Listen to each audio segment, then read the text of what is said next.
So I got a slight problem. I dropped all the straw, baling all these straw bales. I don't have a loader tractor.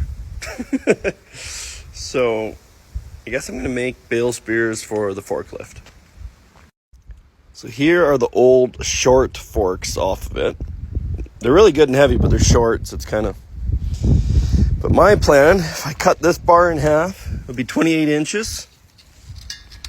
And if we cut the fork off, I don't know, somewhere here, and mount this bar in the middle, I can then put an adapter for a fork and have two on each fork.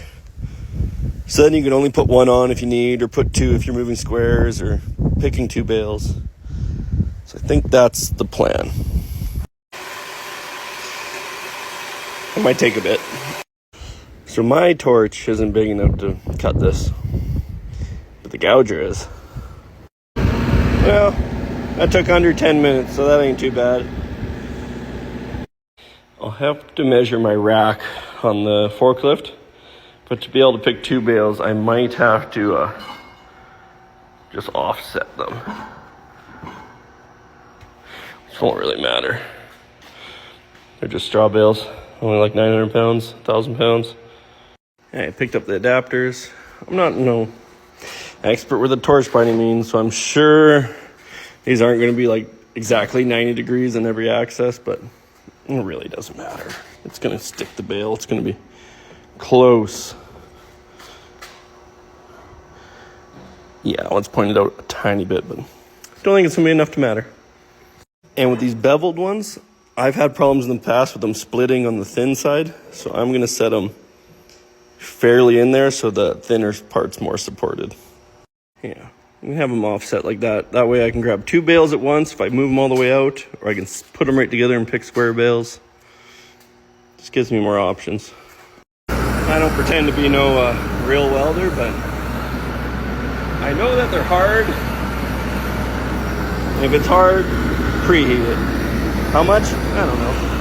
Some is better than nothing. Well, I got one done. My back's getting pretty sore, so I can't wait till tomorrow. No sense crippling myself over it. But there we go. 3 passes, 1/8, 70/18.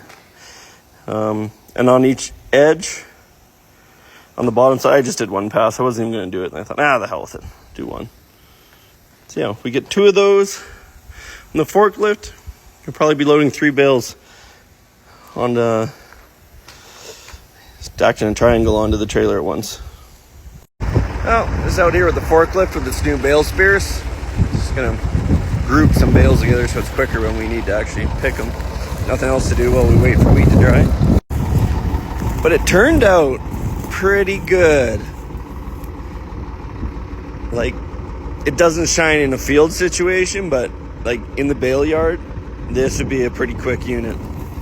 And you got to remember, these things are only like 45 horse, and it can pick up 3 bales. So not bad.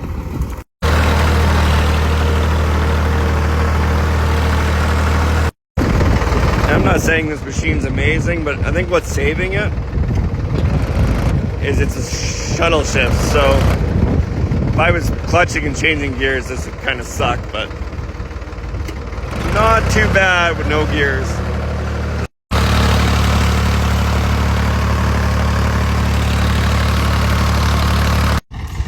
Yeah. Lifts the 3, no problem. Driving around, well, actually I backed up this whole hill just fine, but the sprayer ruts were dicey. But those bales came from right in the bottom there, and definitely didn't carry the speed backing up that hill great, but like 45 horsepower, give it a break. What do you need tractor wise to pick and carry 2 bales comfortably? Like 130 horse big frame? It does okay. It'll get the job done. So I was thinking, if I do my math right, this single axle should be legal to haul straw, and that'd be a little more efficient.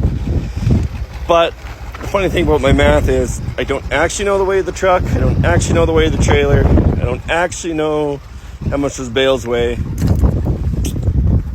But with my made up numbers, I should have, I think it was 7,000 pounds to spare. So 3.5 ton under legal limit, as long as I don't have too much weight on my drive axle. So we're gonna try it. So I'm gonna pull the air hitch off, pull that pin. There's 2 bolts on each airbag and an air line here, and she lifts off. You can throw this off by hand, but I need the forklift to throw the other one on anyways. But there you can see how that's set up. So this plate I added is not giving it as much play as it should have, but I think it won't affect anything if I cut a square out there. But I'm gonna do a load just make sure this works before I go cutting that up. Well, it works. So the rack's on now. No one ever seen me build these. I just build them like 10-foot sections. They all just overlap so that they can't bounce out, but you can put them on and off with no equipment, no help from anyone else, because I never have it. Whew. That one middle section is more like 12 feet. It's a little bit of a handful. Should have made one more section and kind of split it up between them.